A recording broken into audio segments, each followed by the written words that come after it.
He just keeps saying he's the fire starter. I'm trapped in a sewer with a confessed arsonist, Brock. Dr. Venture is not familiar with the work of the prodigy. FlynnsArcade. Hi, this is FlynnsArcade, and this is my video about the Venture Bros episode, What Goes Down Must Come Up, written by Jackson Public, with special reference to this book here. Before we start, please can you do me a massive solid and give the video a like and subscribe to the channel if you haven't already, and now, let's go. Brock and Dr. Venture get trapped in the basement of the Venture compound and discover a long-lost member of Team Venture, plus a tribe of VH1 Classic-obsessed basement dwellers who worship Jonas Venture. Meanwhile, a sentient computer has taken control of the Venture compound and is threatening an apocalypse. Style.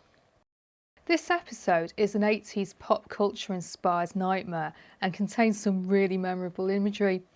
The Order of the Triad's vision of the sentient computer mother is pretty terrifying. I sense confusion, anxiety, and something else. A presence.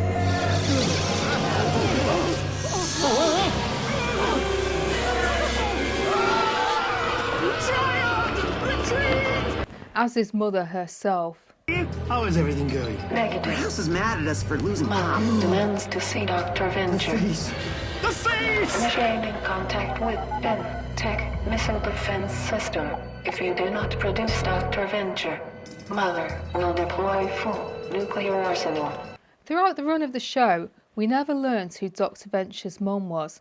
Could the corrupt and vengeful sentient computer be the nearest thing he had to one? No wonder he's such a mess. The cutesy 8-bit animation style of the sentient computer, as is its calm humanoid voice, is a standout aspect of this already visually impressive episode. The basement dwellers, who styled themselves on 80s and 90s pop stars, are high-quality Venture Brothers content. Oh, hello, Rusty! Hello, Father. Looking well? Enjoying your new life below ground? Yes, Father. Haha, good! Because today I'd like to talk to you about personal hygiene. In a flashback sequence, Jonas organises a tour of the Venture compound for members of the Rusty Venture fan club. A veritable subterranean utopia. Why, we even have our own concert hall with a 90-piece classical orchestra. Yes, sir, old Jonas thought of just about everything. And thanks to the sentient computer, we get a Stanley Kubrick-inspired spectacle of it all going horribly wrong. The sentient computer becomes trapped, talking to an old scopitone of Jonas giving hygiene advice. Oh, hello, Rusty! No, Dr. Venture, it's Mother. You're looking well? Enjoying your new life below ground? No, Dr. Venture, we have much to talk about. Haha, good! Because today I'd like to talk to you about personal hygiene. Oh, okay. I wonder if they just left them like that, or if they found a way to take Mother offline. Character development. Jonas. Jonas hasn't been explicitly portrayed as a bad guy up until now, but the evidence has been slowly building up. He traumatised his young son during the Doctor Is Sin, but his breakfast table-based nudity was accidental. He also managed to squish him during Dr. Quinn Medicine Woman, but this was also accidental. Oh, yes, I'm having the time of my life! That said, there is no way that young children should have been on the premises when a swinger party is going on. And there we got a glimpse of his negligence. It was also implied that he was an absentee father to Tara, which indicates some very poor morals on his part. Back in the Incredible Mr. Brisby episode in season 1, we saw Jonas wasn't above using his young son as a test subject. Do I have to, Dad? You said you wanted to help Daddy, son. Which is pretty bad. However, in this episode, we see just how terrible his negligence was. Everywhere I Mother shit does a Mickey! Rally, Team Venture, before she tracks us forever!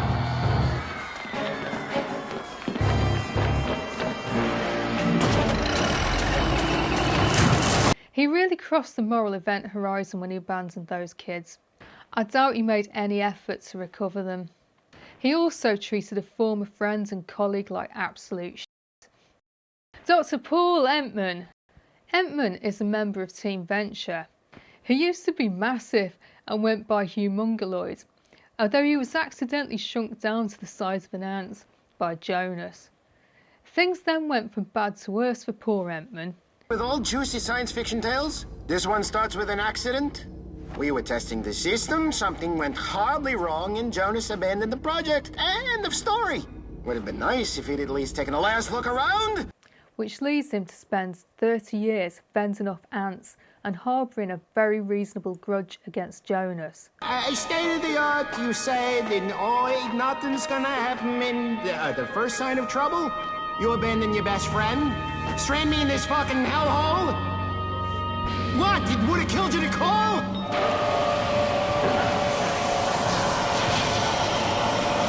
However, he gets rescued by Brock during this episode and is free to live a normalish life.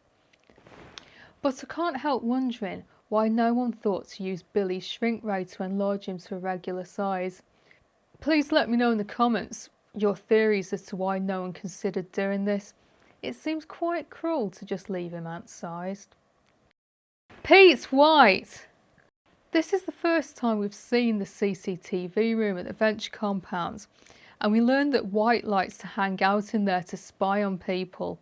I didn't even know we had a room like this. You're lost. Rusty and I hang out in here all the time. Oh, you know what's fun? When Brock has a lady friend over, you can switch it to night vision and you can... never mind. Check out the way he pushes the Kleenex away. Not cool, White. Not cool. Dr. Venture and Brock. Can't help it. It's stiff, Doc. Maybe I should lube this thing up before we take it down there. It'll be fine. It's not built for speed, it's built for deep penetration. All right, that's it. You promised no penetration, Jonas. Oh, come on. Look at that thing. How can I resist? It's practically a monument to my father's repression.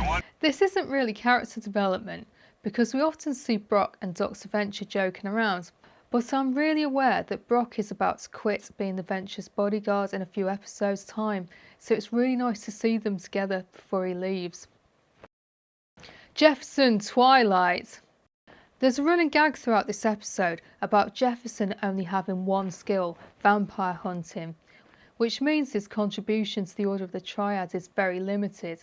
However, towards the end of the episode, we learn this.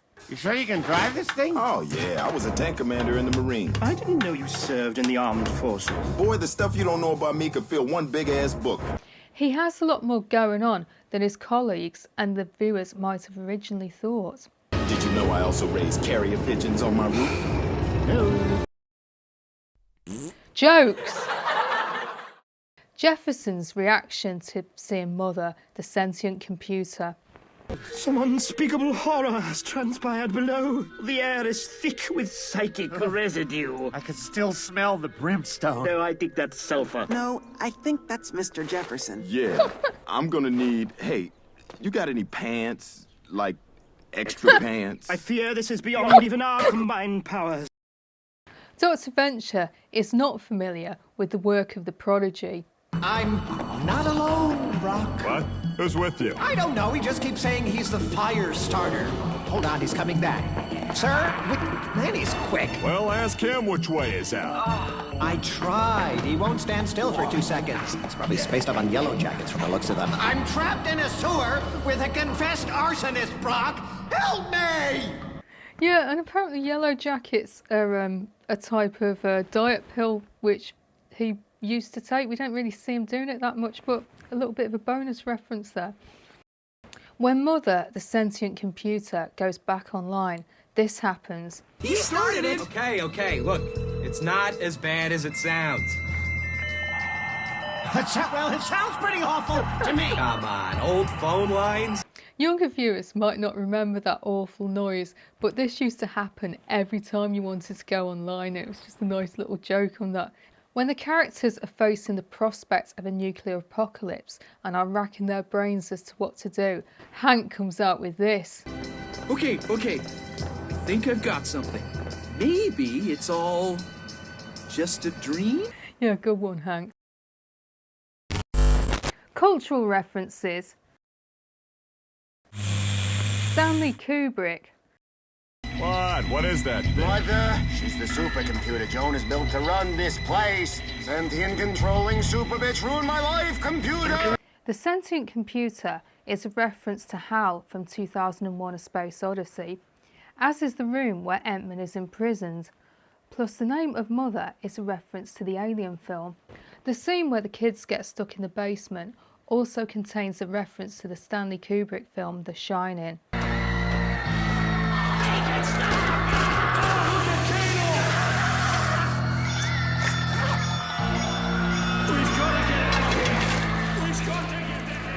With Charlie in the Chocolate Factory and Watership Down thrown in for good measure. VH1 Classic stars of the 80s and 90s. The Basement Dwellers have styled themselves on late 20th century pop icons. It's the Venture Brothers, so obviously one of them is David Bowie, but we can also spot the Buggles. I'm going to talk about a few of the others here.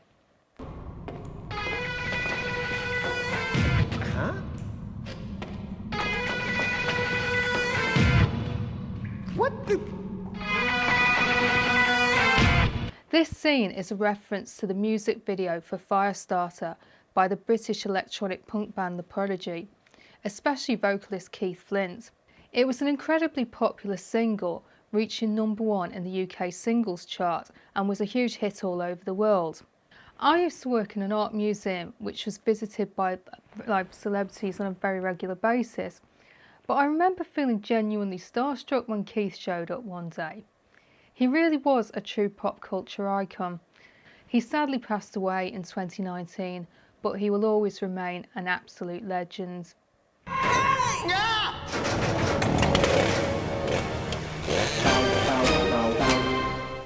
Jackson included Art of Noise because Firestarter by The Prodigy contains samples of their song close to the edit. Show us the way to cleanse ourselves. You were right to bring him here, Rusty.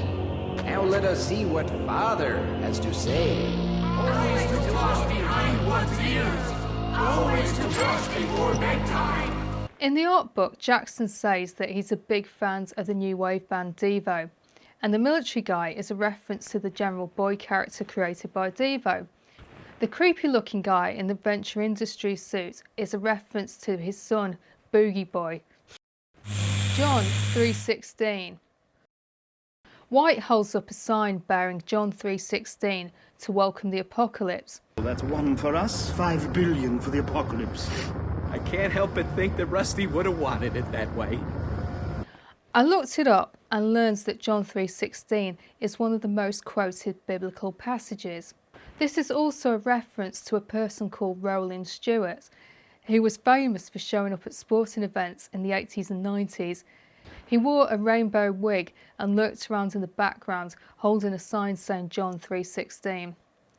This reference doubles up as a bit of character development. White has formed for sucking up to people by claiming to know things he actually has scant knowledge of, such as the time he told Triana that he played the Bauhaus on his college radio station. I can totally believe that he would do the same thing to God, knowing that his demise was imminent. Titan II, Intercontinental Ballistic Missile.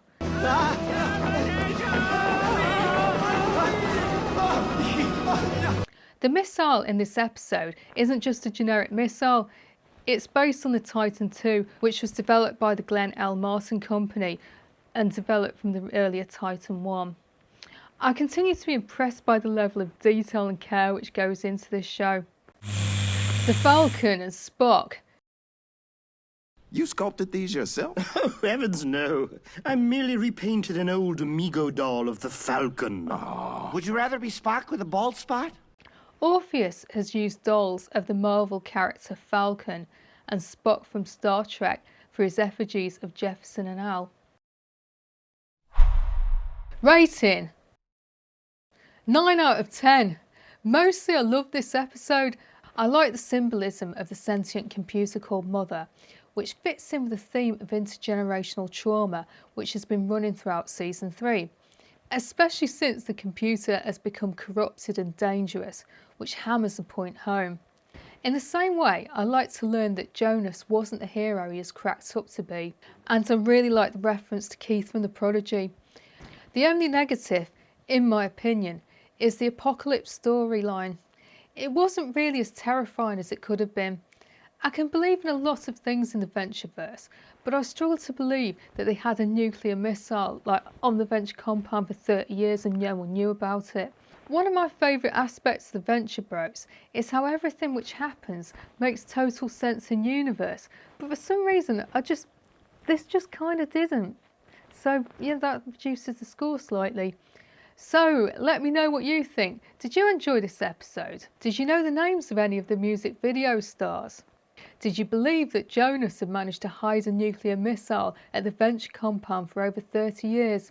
If you don't know what to write, please can you drop me a ignore me or a go team Venture or a spanakopter or a sphinx, because apparently comments really help with the algorithm.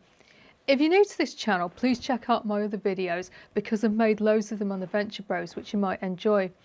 I upload videos every week, and next week I'm going to do one on the Venture Bros episode, The Tears of the Sea Cow, where the monarch unalives Dr. Dugong in a shocking scene and gives Dr. Venture's robot a dose of chlamydia in another shocking scene. If you've enjoyed this video, please drop me a like and subscribe to the channel if you haven't already. I'm on a mission to get 1,000 subscribers by the end of the year, and if I achieve this, I'm going to do another live stream to celebrate. So that's all from me. Unless anything comes up in the meantime, I'll see you next Sunday.